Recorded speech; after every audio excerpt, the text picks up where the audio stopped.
Magandang hapon. Sa mga nakaraang episode ay nakapasok na si Magnus at mga tauhan sa loob ng hotel kung saan ginaganap ang fashion show ni Gigi. Ito ay malaking event at andoon lahat ang pamilya at mga kaibigan ni Gigi. Hindi na nakapagpigil si Magnus sa sobrang galit niya kay Gigi. Pinambabaril nila ito ang mga bodyguards at mga security guards sa hotel.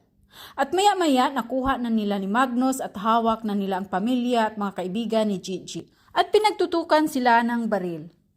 At pinapaluhod habang sila ni Gigi at Jared ay nagtatago at nakasilip lang. At takot na takot baka ano pa gagawin ni Magnus.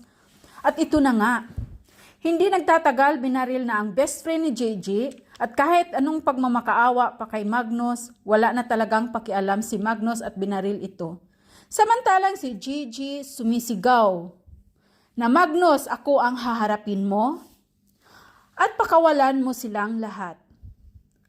Ngayon na magkakaharap sila ni Gigi at Magnus, ano kaya ang mangyayari? Hanggang dito na lang. Maraming salamat po. God bless!